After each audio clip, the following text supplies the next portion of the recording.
Welcome to the world of science fiction, where extraordinary tales come to life. Enjoy the journey. The tranquil morning of Elaric's capital was torn apart by an earth-shattering explosion, its shock waves rolling through the metallic towers of the city's central district.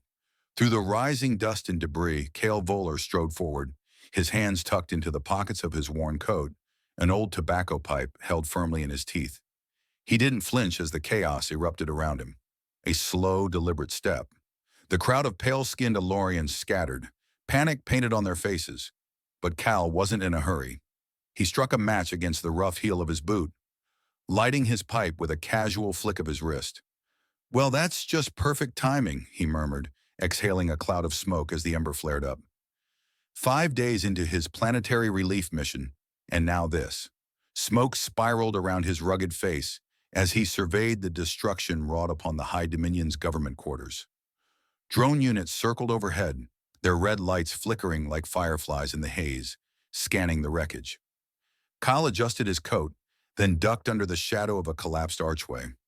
Someone was going to have a long day ahead of them. He would have pitched in, but that wasn't his job anymore. Not since he'd been booted from the Galactic Defense Council. "Citizen?" A robotic voice interrupted the growing silence. "Halt immediately." Cal didn't bother to turn around. He knew what was coming. The heavy footfalls of the Armaduke guards echoed as they approached, their sleek black armor reflecting the distant glow of the flames. The helmets they wore were featureless in obsidian, their optic sensors glowing faintly from within.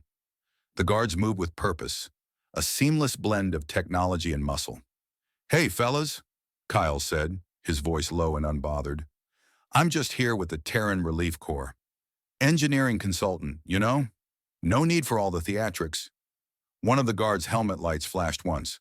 "Cale Voller, Terran origin, discharged from the Galactic Defense Council for misconduct.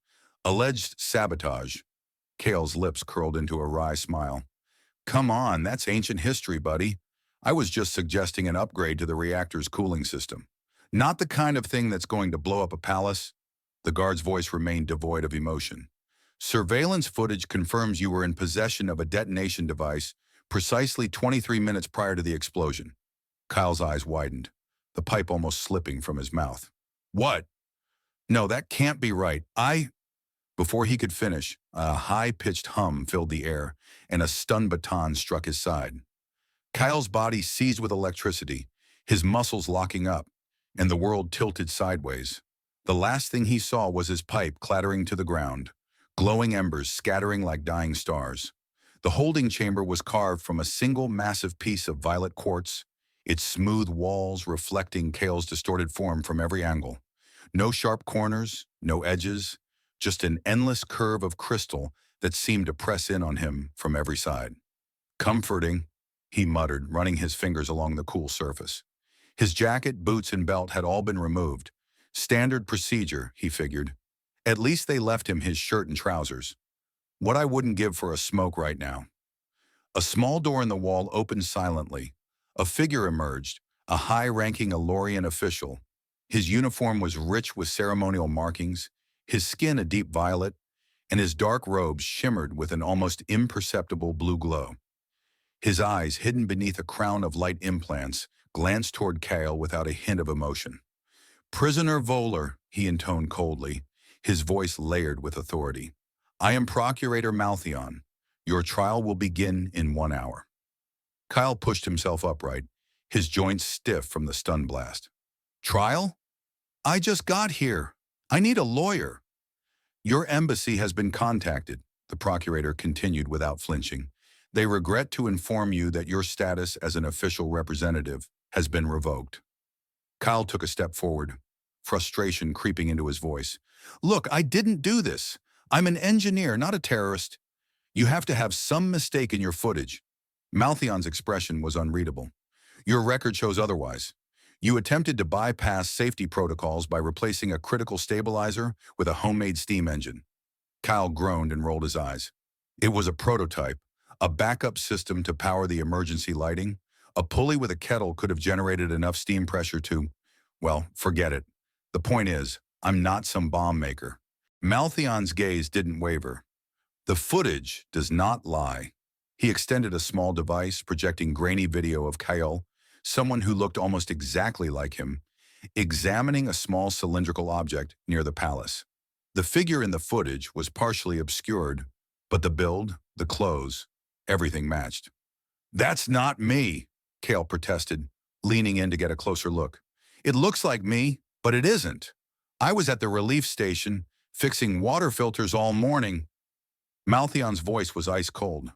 "Your relief station duties concluded at 7 a.m. This footage was recorded at 7:23 a.m.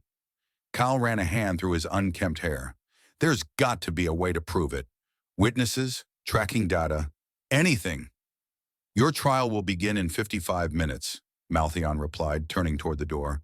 "Your punishment is already decided. You will undergo the Reformation ritual under Her Majesty's guidance." A chill ran through Kyle's body. Reformation ritual?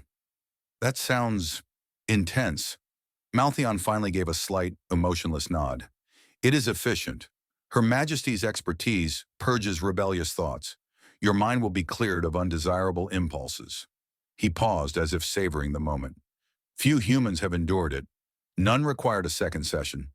With that, the door slid shut, leaving Kyle alone with his fractured reflection. "Wonderful," Kyle muttered, sinking down against the wall. "Just what I needed." The High Tribunal of Corinia was housed within a colossal amphitheater, its walls carved from smooth, iridescent onyx that shimmered in the artificial light. Thousands of onlookers, strange, pale-skinned inhabitants, filled the tiered seats, their faces expressionless, glowing implants embedded in their temples, pulsing in unison. Massive holographic screens surrounded the chamber, broadcasting Kieran's face from every angle as armored guards guided him to the center of the platform. His hands were restrained by bands of crackling energy, sending uncomfortable jolts through his muscles. Above him, a refractive crystal split the light into shifting hues, casting dazzling patterns over his form. "The accused will stand for judgment," a booming voice echoed as the crowd murmured in a synchronized wave of curiosity. Kieran squinted against the harsh light. "Not like I have a choice," he muttered under his breath. The crowd shifted slightly, their attention peaked, but their reactions were controlled, almost mechanical. It was clear that outbursts of emotion were rare in this place. The ruling council appeared on their elevated dais, 7 figures draped in intricate robes. Their skin was a darker shade of violet compared to the general populace, and their cybernetic implants were far more advanced. Kieran's eyes immediately settled on the 2 figures he assumed were the leaders. One, a male with almost no organic tissue remaining, his body entirely synthetic. The other, a stern-looking woman with piercing eyes that calculated every movement. "I am Archon Theron," the synthetic one spoke, his voice cold and resonant. "And this is Archon Leora. We preside with supreme authority." Kieran cleared his throat, fighting to maintain his composure. "Look, there's been some mistake here. I'm just an engineer." "Silence!" Theron's command reverberated throughout the hall. "The evidence is irrefutable. The accused, Kieran Holt of Earth, stands accused of terrorism against the Imperial compound. While the motive remains obscured, his guilt is undeniable." Leora leaned forward, her gaze piercing as she regarded Kieran. "The sentence will be reconditioning. Through Imperial contact, Empress Solara will expunge the criminal impulse from your mind." "Don't I get a chance to defend myself?" Kieran's voice was sharp, but his stomach churned with unease. "You have footage, right? Evidence that shows I wasn't even near the site when it happened." Theron's expression didn't change.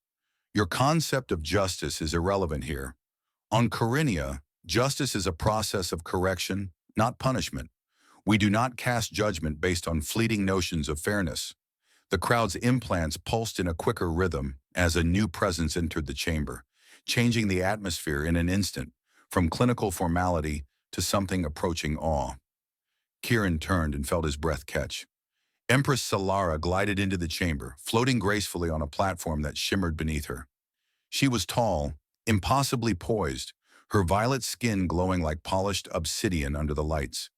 Her eyes were a penetrating shade of electric green, not unlike a storm on a distant planet. Hypnotic, intense. Silver threads intertwined with her flowing dark hair, cascading down her back in elaborate braids that shimmered with embedded gemstones. Her gown seemed to shift with every movement, as though it was made from liquid starlight itself. Kieran, unable to help himself, found himself mesmerized, the taste of fear and awe tangling in his chest. The most illustrious Empress Solara, sovereign of Corinia, protector of the harmony and purity of the empire, the court herald announced with reverence. The Empress's gaze locked onto Kieran, her green eyes narrowing as she sized him up with cold, deliberate calculation. "A human dissenter," she said, her voice a smooth blend of command and curiosity. "How disappointing. We were just beginning to find some use for your kind." Kieran straightened his posture, unwilling to show weakness. "I'm not a dissenter, Your Majesty. I'm just a mechanic who happened to be in the wrong place at the wrong time." Her perfectly sculpted eyebrow arched ever so slightly. "You address me directly without invitation?" Her voice held an unmistakable edge. "On Corinia, the accused does not address the sovereign unless granted permission. Typically, your kind would speak only after their mind has been altered." A ripple of gas, synchronized and collective, passed through the crowd. The Empress's lips curled, not quite a smile, but something close to it, as if amused by his defiance. "Your species' volatility is endlessly fascinating." She descended from her platform with elegant grace, her every movement exuding authority. Kieran's heart rate quickened as she approached him, circling him like a predator, sizing up its prey. "You fear the reconditioning?" Her tone was casual, but there was no mistaking the threat in her words. Kieran swallowed, trying to steady himself. "I'm not thrilled about having my mind messed with." Solara's gaze never left him as she slowly circled. "The reconditioning process is not punishment," she said softly, yet her words rang with certainty. "It is a procedure of correction. We identify and remove the corruption within your thoughts." She stopped right in front of him, her presence towering. "I will touch you. I will see your mind's impurity, and I will erase it." Kieran fought to keep his voice steady. "And what if there's no corruption to find?" The Empress's eyes flashed dangerously, narrowing. "There is always corruption in humans," she stated coldly. "Your species cannot control its impulses. You destroy before you create." Kieran couldn't help himself. "Says the person whose palace was just blown up," he shot back. "By someone else, I might add." Her eyes narrowed further, and the air around her seemed to tense. "Prepare the reconditioning chamber," she ordered sharply. The reconditioning chamber was smaller than Kieran had expected. Intimate, almost. The walls, composed of glowing violet crystal, pulsed gently with light, creating an eerie calm. In the center, a solitary platform awaited, surrounded by sophisticated medical equipment and technicians, all Corinians in their pale, silent forms. They stripped him of his clothing, replacing it with a simple white garment that left his chest bare. The fabric was unnervingly soft against his skin. His restraints were adjusted to keep him upright on the platform. The Archon Council, including Theron and Leora, watched from a high gallery, their faces as unreadable as stone. Kieran swallowed hard, trying to suppress the rising panic. "So how does this work?" he asked one of the nearby technicians, his voice betraying his unease. "You hook me up to some machine, and then Her Majesty just flips a switch?" The technician didn't respond, continuing to adjust the complex equipment with robotic precision. Kieran sighed, raising his eyes to the observation gallery. "I hope you're all enjoying the show," he muttered.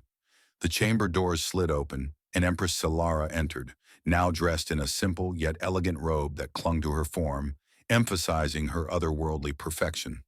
Her silver hair, previously intricately styled, cascaded down her back in soft waves, reflecting the ambient light like liquid starlight. The technicians dropped to their knees in reverence. Kieran, however, remained standing, firmly anchored to the platform by his restraints. "Leave us," Solara commanded, her voice cutting through the air like a blade. The technicians silently filed out, leaving only the two of them. Kieran tilted his head slightly, offering a wry smile. "Just you and me, huh? Should I be flattered?" She moved toward him with deliberate steps, the air around her charged with an unsettling intensity. "This will be unpleasant for you. Most things worth doing are," she stated as though it were a simple fact. Kieran tried to shrug despite the restraints. Not much I can do about it, huh? Solara tilted her head, her glowing eyes studying him as though he were a curiosity she had never encountered before. You attempt humor in the face of mental reconditioning? Why? Defense mechanism, Kieran replied evenly, meeting her gaze without flinching. Also, if you're going to scramble my brain, I figure I might as well be myself until the end.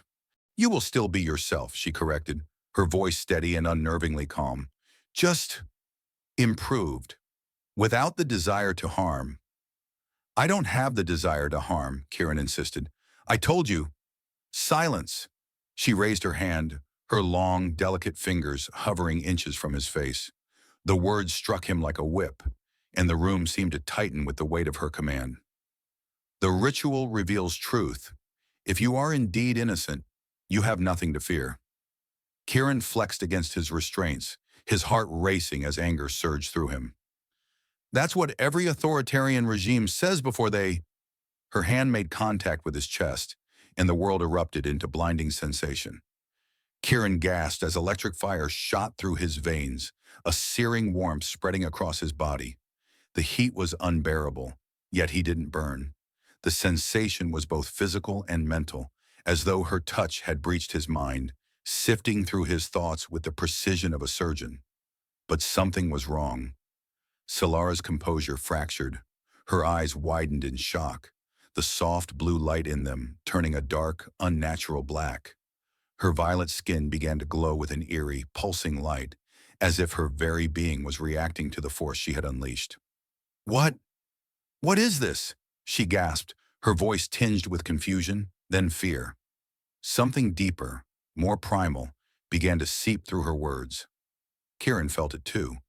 The connection between them was not one of extraction, but of merging.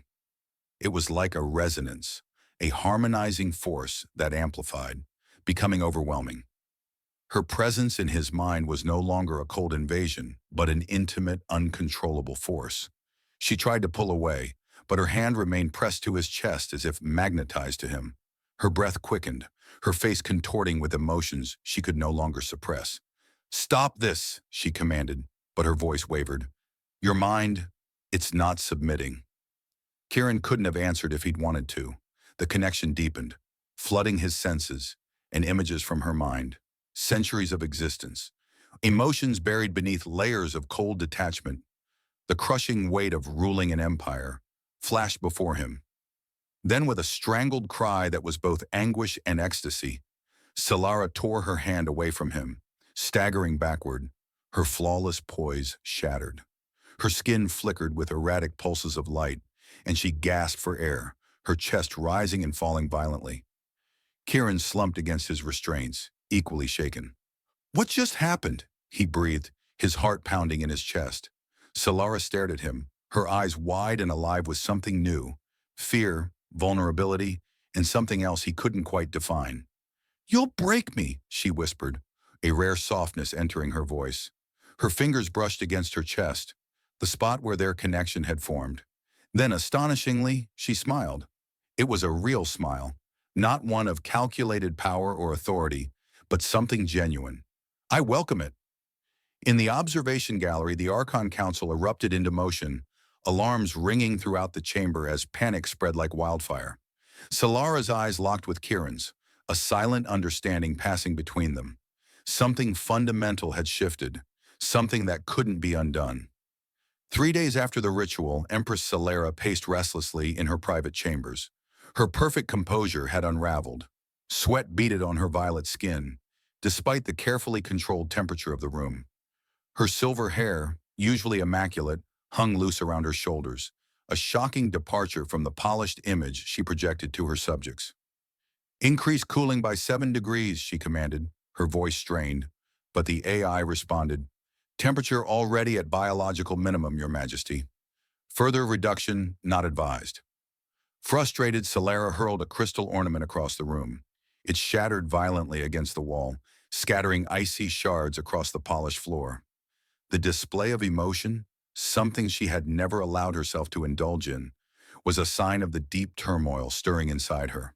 She pressed her palms against the viewport, gazing at the 3 moons of Corinia hanging in the sky. The fever from her contact with Kieran had not abated. Her skin burned. Her thoughts were scattered and reformed around one fixed point. Kieran Holt, his mind, his body, the strange, resonant bond between them. Her private communicator chimed, breaking her trance. "What?" she snapped. The holographic image of Aranta Marisa appeared, her expression as neutral as always. "Your Majesty, the Council requests your presence. The human's second reconditioning session requires your approval." Solara's heart raced. She forced herself to calm, her voice flat. "I've already determined its necessity. Protocol requires full Council approval for repeat sessions." Marissa's eyes narrowed, sensing something amiss. "Especially after the unusual results of the first session." "I will attend shortly," Solara responded, her tone icy as she terminated the connection. She closed her eyes, the memory of Kieran's skin under her touch sending a pulse of heat through her body. She needed to see him again, to feel that connection again. The withdrawal was unbearable. Straightening, Solara forced herself back into control, recomposing the calm, unshakable Empress her people had known. She could not show weakness. The Council must not understand what was happening to her, to them both. "Her Imperial Majesty does not backfire," Procurator Velnath said coldly. Kieran smirked. "Then why am I going back for seconds? If the first session worked, I'd be a good little drone by now, wouldn't I?" Velnath's cybernetic implants flickered, signaling a surge of emotion. "The Council has authorized additional procedures to overcome your resistance." "It's not resistance," Kieran said, finally standing. "It's incompatibility. But hey, who am I to argue with another chance to corrupt your perfect Empress?" The Procurator's hand twitched toward his side weapon. "You will show respect or—" "What? You'll reprogram me?" Kieran laughed, his voice dripping with mockery. "We both know how well that's working out." The Council chamber hummed with tense energy. 7 Archons sat in tiered positions around a central platform where Solara stood, perfectly composed despite the chaos swirling around her. "This is unprecedented," Archon Davalur's synthetic voice resonated throughout the chamber. "No subject has ever required multiple reprogramming sessions. The human's neurological structure resists manipulation." Solara responded smoothly. "Further contact is necessary to complete the process. Errant, proceed." Misa leaned forward, her scientific implants flickering as she scanned the Empress. "Your biometrics indicate unusual patterns, Your Majesty. Your temperature is elevated, and your neurochemical balance shows significant disruption, a temporary reaction to the alien contact." Solara dismissed the data with a wave of her hand. "It will stabilize once the procedure is completed." Archon David's mechanical eyes narrowed, focusing on Solara with sharp precision. "Perhaps we should consider more traditional methods. Incarceration or even execution. The human's presence poses unknown variables." Solara's pulse quickened, but she quelled the panic threatening to rise. "Execution would deny us valuable research data," she countered coldly. "I will not allow scientific opportunity to be wasted due to excessive caution." Marissa exchanged glances with Devere. "Then perhaps I should conduct the next session. My biological expertise—" "No!" Solara's voice cut through the discussion like a knife. The silence that followed was thick with tension. She quickly modulated her tone. "The ritual requires Imperial authority. Substitution would invalidate the protocol." After a brief, tense silence, Devere nodded. "Proceed with the second session, but we will monitor more closely. If anomalies persist, alternative measures will be considered." Solara inclined her head, hiding the wave of relief washing over her. "As the Council wishes." Kieran was already on the ritual platform when she entered the chamber, standing casually, not restrained, much to the technician's dismay. "Decided chains weren't necessary this time?" he called out, eyeing her as she approached. "Bold choice." Solara gestured dismissively, and the technicians quickly filed out. When the doors sealed, leaving just the two of them in the room, she stood before him, close enough to feel the heat radiating from his body, but not touching. "Not yet," she murmured. "You know what happened?" she asked quietly, her voice betraying a hint of vulnerability. Kieran studied her face. The perfect composure was still there, but beneath it, something else lingered, something raw. You're the empress of an empire that represses emotions. You've spent your entire life bearing everything you feel. Then you touch someone who wears their emotions on their sleeve. It's like a dam breaking. Solara circled him slowly, her fingers twitching at her sides as though she were fighting to keep them under control. You suggest I'm addicted to your emotional state? I suggest you're experiencing humanity for the first time, he replied, turning to track her movement. And yeah, it's addictive as hell. You're enjoying this, she accused, her voice low and accusing. Being framed for terrorism, imprisoned, and turned into some alien royalty's emotional drug? Not particularly, Kieran shrugged, but seeing you come alive, that part's not so bad.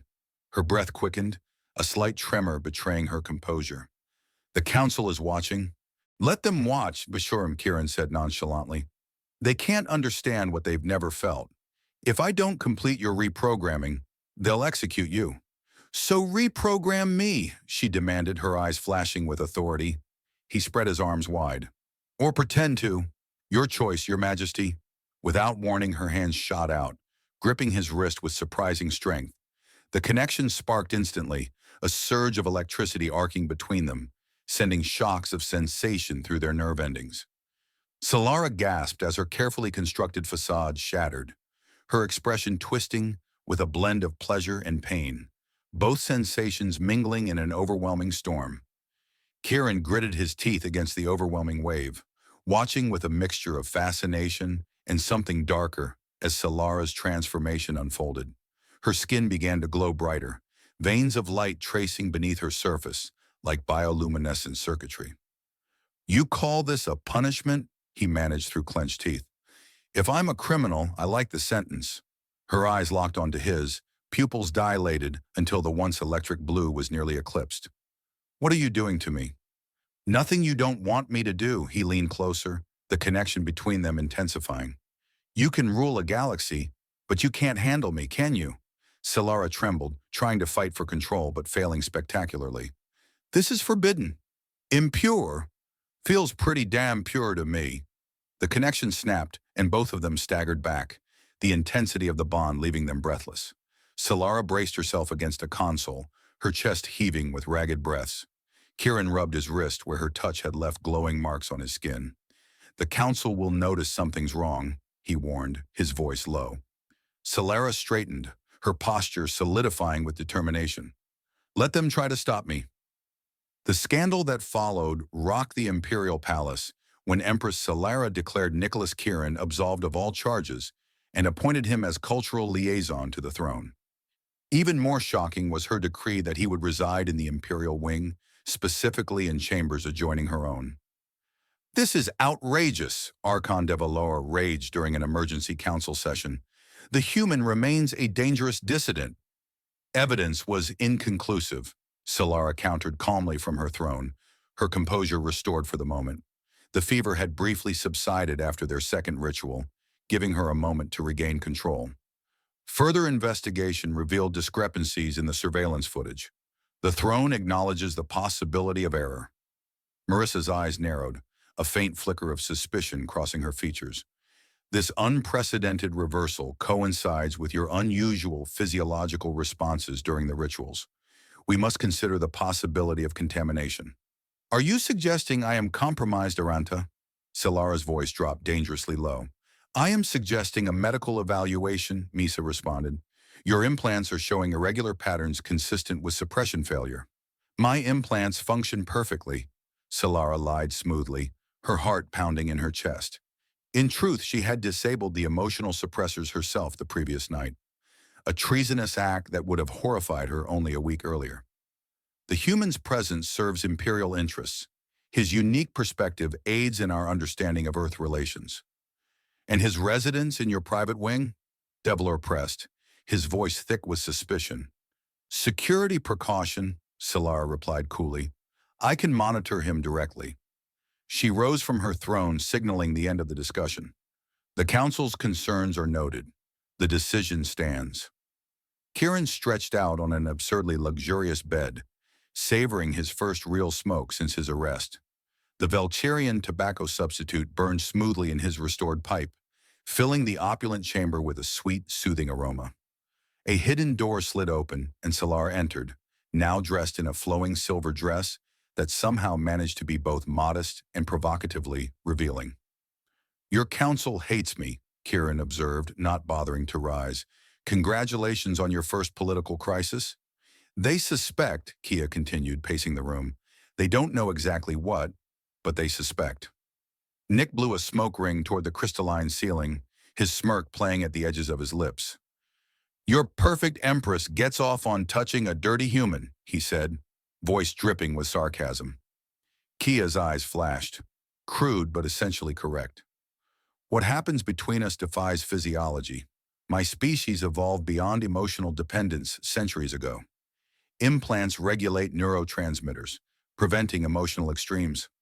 "Sounds like a boring existence," Nick commented, watching her with casual amusement. "It ensures peace," she replied, but the tension in her posture betrayed a crack in her control. She stopped pacing and turned to face him, her gaze intense, almost hungry. "So what am I?" Nick asked, raising an eyebrow. "A drug? A disease?" "Both," she approached cautiously, like a predator circling its prey. "Contact with you bypasses my regulatory implants, triggers responses I've never experienced. And now you can't get enough." Nick grinned. "If I'm a criminal, I'm enjoying my sentence." "This isn't sustainable," she warned, her voice strained. "The council will act against you, against us, if they confirm their suspicions." Nick shrugged nonchalantly. "Then let me go. I'll head back to Earth. Tell them it was all a big misunderstanding." Kia's reaction was visceral. Panic flashed across her face before she could suppress it. "No, I mean, that would be diplomatically problematic." "Uh-huh," Nick set his pipe aside, leaning back with a smirk. "You know, for an emotionally suppressed alien empress, you're surprisingly transparent." Kia sank onto the bed beside him, careful not to make contact, but the space between them felt charged. "I can't sleep, can't eat. My body burns constantly. This is what you humans call withdrawal, isn't it?" "More like addiction," Nick observed, studying her profile. "So what's your plan? Keep me as your personal emotional supplier until the council stages a coup?" Her eyes locked onto his, and for a moment, desperation cracked through her regal exterior. "I need another solution. This connection, it's spreading. Palace staff who've come in contact with you, they're showing subtle changes, emotional leakage, behavioral anomalies. I'm contagious." Nick raised an eyebrow, letting the full weight of her words sink in. "Great. Patient zero in an emotional plague." She took a shuddering breath, the vulnerability in her voice almost imperceptible. "After our third contact session, I'll likely lose what remains of my control. If you want freedom, you'll need to act." "Then what do you mean?" Her blue eyes locked with his. "You want to leave, stranger? Then destroy my empire. Only then will you be free." True to her prediction, the third reprogramming session shattered Kia. The council, horrified by her increasingly erratic behavior, retreated to emergency sessions, while Kia sequestered herself with Nick in the Imperial wing. Nick puffed thoughtfully on his pipe as he considered her challenge. Destroying an empire seemed excessive for a guy who just wanted to finish his humanitarian mission and go home. But the more he learned about Valerian society, the more he understood her words. The empire's stability hinged on emotional suppression. Its entire structure, the caste, the council, the rituals, had been engineered to prevent what humans took for granted, feeling. And somehow, he'd become a walking, talking demolition charge to their carefully constructed system. "Time to play by their rules," he muttered to himself, a plan already forming. "But my way." The next morning, Nick strode into the Imperial audience chamber, where Kia held court. The assembled officials and dignitaries stared in shock as the human approached the throne without ceremony. "Your Majesty," Nick announced loudly, his voice echoing through the chamber, "I require a harem." The room fell silent. Kia's eyes widened, then narrowed as she recognized his game. "A harem?" she repeated carefully, her tone laced with amusement. "Yes." Nick stood brazenly before her throne. "If I'm to serve as cultural liaison, I need proper cultural immersion. On Earth, important men have harems. Lots of women for liaison purposes. A ripple of confusion spread through the court. Kia's lips twitched with suppressed amusement. The human's request will be considered, she declared, playing along. Archon de Valor stepped forward, his voice filled with disdain. This is absurd. Humans do not maintain harems. This is a provocation. Actually, Nick countered, Earth's most powerful leaders have dozens of wives. It's our way. Deny me this, and you deny my cultural heritage. The courtiers exchanged confused glances, waiting for Kia's response. She sat with regal composure, her face betraying a hint of amusement at the absurdity. The request is granted, she announced, her voice calm. The council will select appropriate candidates from minor houses. Davalur's synthetic features twitched with the closest approximation to outrage his systems could manage. Your Majesty, the Empire prides itself on cultural accommodation, he sputtered. Kia cut him off with a wave of her hand. We shall accommodate. Nick bowed with exaggerated formality, hiding his grin. Your generosity overwhelms me, Your Majesty. As he straightened, their eyes met. Silent communication passing between them. The game had begun. 2 weeks later, Nick lounged in his expanded quarters, surrounded by his new harem. 6 young Valerian women from minor noble houses, all daughters of bureaucrats deemed expendable by the council. The council had intended the assignment as punishment for the women and mockery for Nick. It backfired spectacularly. Rather than treating them as possessions, Nick had created a rebellion planning committee. Tina, a former military officer reassigned for her excessive initiative, had become his head of security. Carrara, a brilliant biochemist whose research on emotional responses had been suppressed, served as his scientific advisor. The dress code proposal passed unanimously, Tina reported, her violet skin flushed with excitement. The women's implants are already weakening. Nick's proximity is starting to override them. Implementation begins tomorrow. Nick tamped fresh tobacco into his pipe. And the reaction? The council is livid, Carrara added, her eyes bright with newfound emotional freedom. But they can't counteract an imperial decree without challenging Her Majesty directly. Perfect, Nick struck a match against his boot, lighting the pipe with a satisfying hiss. On to Phase 3. Tina hesitated. The broadcast initiative is risky. The communications grid has never been used for entertainment. That's why it'll work. Nick drew deeply on his pipe, his mind already racing with possibilities. Valerians have been denied entertainment for centuries. Now it's time to give them a taste of what they've been missing. In the council chambers, Davalur's mechanical voice echoed with finality. A temporary aberration. Once the human is eliminated, order will return. Kia's eyes blazed with newfound intensity. You're wrong, she declared. What he started cannot be undone. Not with suppression, not with elimination. The people have tasted freedom. Freedom? Marisa scoffed. Is that what you call this chaos? Reports of public displays of affection? Unauthorized gatherings? Creative expression without permits? This is disorder, Kana. This is everything our ancestors engineered our society to prevent. This is living, Kia countered, her voice resolute. Something we've forgotten how to do. Davalur nodded to the guards. Restrain her. Nick and Tina emerged from the maintenance tunnels into the rain-soaked streets of the capital's lower district.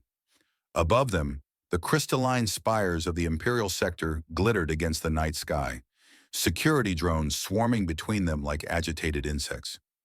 This way, Tina urged, leading him through the winding alleys where the pristine Valerian architecture gave way to more practical structures. Nick pulled up his collar against the rain, his thoughts racing with the next steps of his plan. Nick clenched his pipe between his teeth. The distinctive sweet scent of Syrian tobacco substitute curled around him as he puffed thoughtfully. Where exactly are we going? He asked, eyeing Tina as they moved quickly through the dim alleyways. Underground resistance, Tina replied, checking her scanner for pursuit signals. Nick nearly stumbled. There's an underground resistance in your perfect, emotion-free society? Tina gave him a wry smile, an expression that would have been impossible for her weeks ago. Nothing is perfect. There have always been those who question the suppression, those whose implants failed or who removed them illegally. They've been hiding for generations. They turned into what looked like a maintenance facility for atmospheric processors. Tina pressed her palm against a hidden scanner, and a section of the floor slid away to reveal a spiral staircase descending into darkness. "Ladies first," Nick gestured with his pipe. The underground chamber was bustling. Dozens of Velsirians moved between communication terminals, weapons caches, and medical stations. They all lacked the telltale glow of emotional suppression implants. Nick felt a weight in the air that hadn't been there before. Freedom, raw and unfiltered. A tall Valerian male approached, his violet skin adorned with ritual scars Nick hadn't seen on others. "The human," he acknowledged with a nod. "I am Zelvor, commander of the Free Minds movement." "Nice operation you've got here," Nick commented, glancing around the chamber, impressed despite himself. "Been planning a revolution for 12 generations, Zelvor replied without humor. "We've watched our people exist without living, controlled by implants and chemicals designed to prevent another emotional war." "Another what?" Nick asked, intrigued. Tina stepped forward. "Before the suppression, our species nearly destroyed itself. Unchecked emotions led to conflicts that devastated entire continents. The solution was the implant system. Control emotions, control the chaos." Nick whistled. "And now I've accidentally blown up your whole system?" Zelvor nodded. "Not accidentally. You are the catalyst we've waited for. Your physiology produces compounds that neutralize our suppressants simply by existing among us. You liberate us." Nick sighed, refilling his pipe. "Great. No pressure there." A commotion near the communication terminal interrupted their conversation. One of the resistance members rushed forward, panic in his eyes. "Commander, emergency broadcast from the Council. They've declared martial law. The Empress has been detained for medical stabilization." Nick's pipe fell from his mouth in shock. "They've arrested Kia? Where are they holding her?"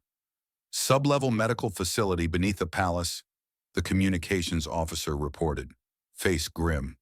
"The Council has assumed emergency powers.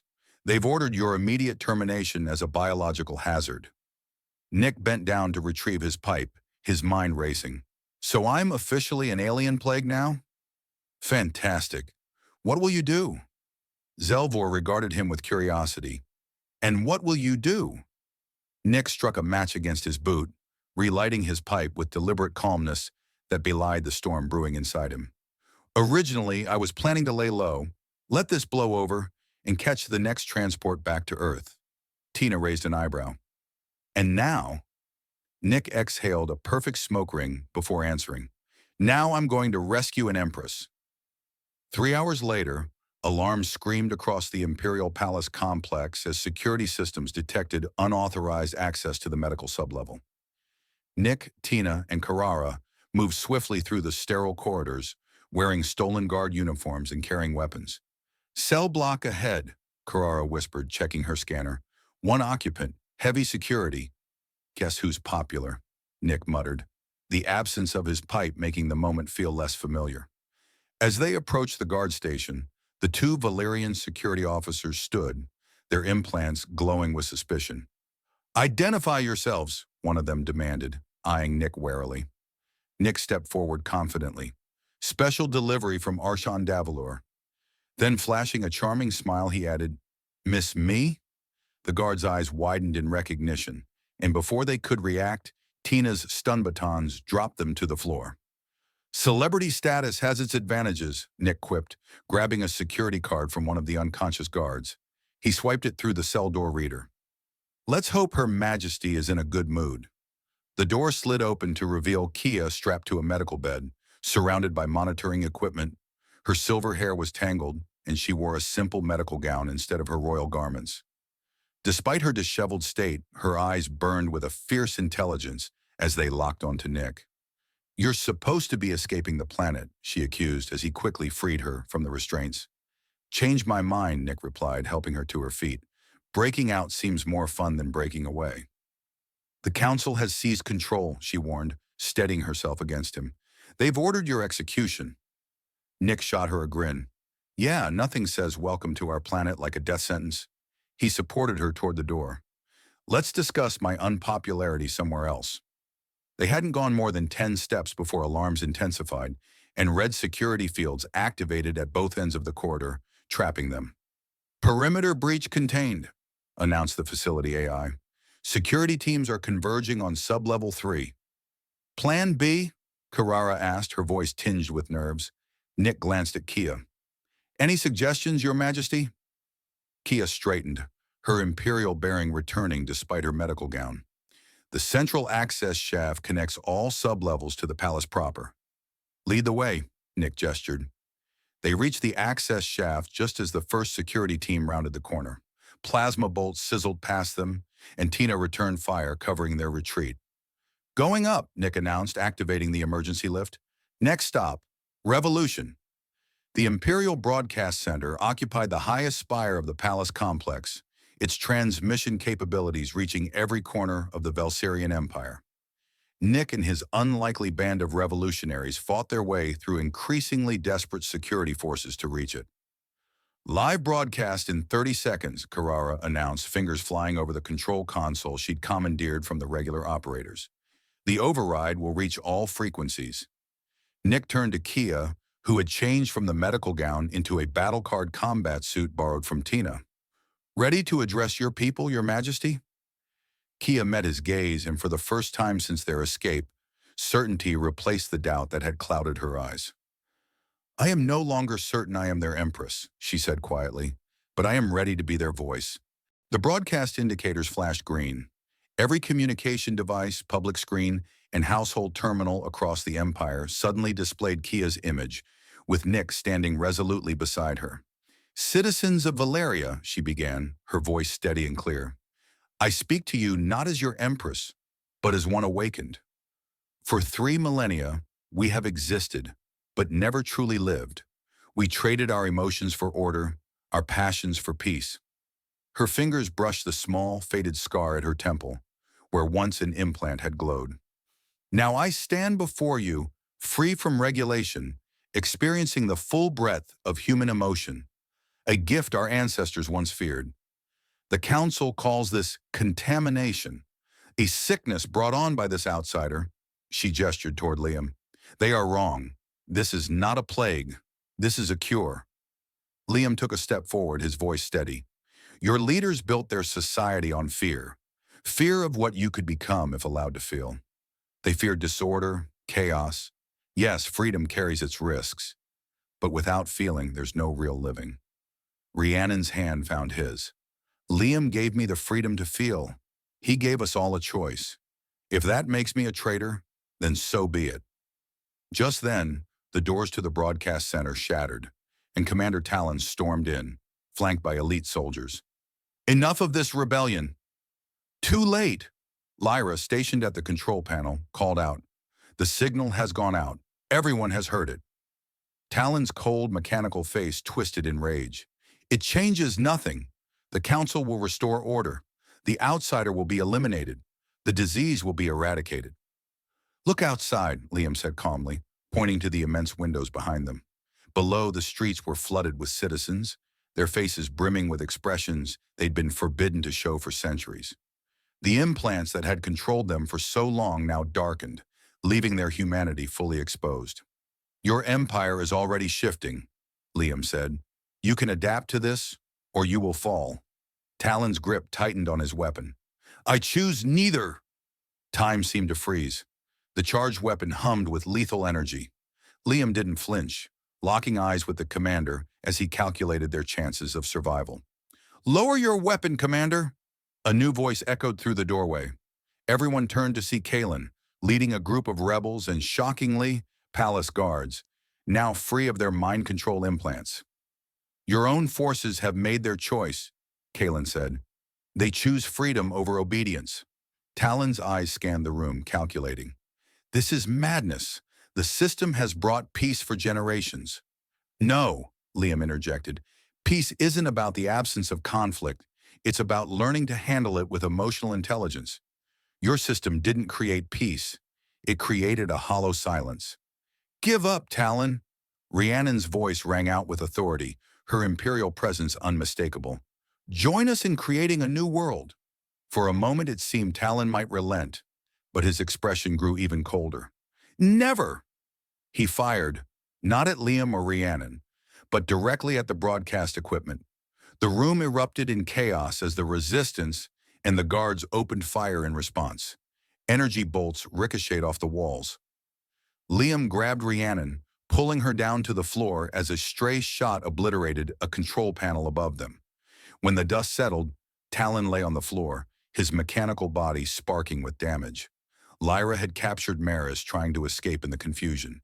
"It's over," Liam said, helping Rhiannon to her feet. "Not over," Rhiannon said, eyes scanning the damage. "This is just the beginning." The skirmish at the broadcast center sparked the revolution, but it wasn't the neat, swift uprising Liam had envisioned. It was messy, chaotic, and full of unforeseen consequences. The council fell, but the aftermath created new dilemmas no one could have predicted. For the first time in generations, the citizens of the Empire were free to feel, unfettered by suppressants. And that freedom was overwhelming. The streets were filled with passion, anger, joy, and sorrow, as people embraced emotions they'd never known. Some sectors saw violence, others burst with creative energy, while religious movements and hedonistic celebrations swept across the land. Months later, Liam stood on the balcony of what was once the Emperor's palace, now called the Council of Open Minds. Below, the capital was alive with change. Strangers holding hands in parks, new families being formed, art being created in every corner of the city. He inhaled deeply, the familiar scent of smoke curling from the pipe in his hand. He watched a couple, visibly awkward, on their first date in the garden, a concept never before seen in the old empire. "Having second thoughts?" Rhiannon asked, joining him on the balcony. Her regal attire had been replaced by simpler, practical clothing that still held a touch of her former majesty. The scars of battle were visible on her skin, signs of her commitment to the revolution. "Not second thoughts," Liam said with a wry smile, handing her his pipe. "More like ongoing thoughts. We tore down the old system, but rebuilding something better, that's where the real work begins." She took the pipe, exhaling slowly as she considered his words. The emotional councils are making progress. They're helping people learn to process their feelings, not repress them. Still councils, though, Liam pointed out. Still a form of control, just dressed up differently. "Balance," Rhiannon said, handing the pipe back. "Unrestrained freedom leads to chaos. Absolute control leads to stagnation. We're trying to walk the middle path." Liam watched a group of children playing in the street below, their joy untainted by fear of expression. "My old show's viewership is through the roof," he chuckled, shifting the conversation. Who would have guessed that relationship advice from an exiled mechanic would become the Empire's most watched program? Rhiannon smiled, a genuine smile that she never would have shown just a few months ago. People crave honesty and humor in this new world. You gave them that, and a bit more. As Lyra and Kalen joined them, the group stood in silence, surveying the changes they had set into motion. "The outer colonies report smooth transitions," Lyra said. "The emotional education programs have reduced conflicts by 60%. "And the emotional implants?" Liam asked. "Voluntary use is at 22%, Kalen replied. "Mostly in high-stress professions, but as expected, many are adjusting without them." Liam nodded. "It's working. Freedom without force. Choice is the key." That evening, in the privacy of their quarters, Rhiannon curled against Liam, tracing the faint lines of his face. "They wanted you to be their tool," she whispered, "but instead you showed us how to be free. Free even from the very idea of absolute freedom." Liam set his pipe down, pulling her closer. "A wise person once said, 'Balance is everything.'" Rhiannon's hand moved gently over her abdomen, her smile soft but knowing. "I have something to tell you," she whispered. "Something that defies all logic, all the rules of our biology. Something that will change everything." Liam raised an eyebrow, waiting. "Despite everything that's impossible," she said, looking into his eyes with a mix of wonder and determination, "I'm carrying our child." Liam froze, the weight of her words sinking in. A human child. A union of two worlds that had never been meant to coexist. It was an impossible miracle, a tangible symbol of what their revolution had achieved. "You broke me," she whispered, her voice full of emotion. "And you rebuilt me, better than I could ever have imagined." Outside, the first drops of rain began to fall, soft and warm, not the sterile precipitation of the old empire, but a rain full of life, of renewal. It washed over a world reborn, wet with possibilities no one had dared dream of before. As the final pages of their story turned, dear reader, know this: some revolutions do not end with a new government or order. They end with a new way of seeing the world. And perhaps, just perhaps, the child born of this impossible union will be the symbol of the future. A child holding a worn pipe, a bridge between two worlds that never should have touched. And yet in their meeting, something entirely new was born.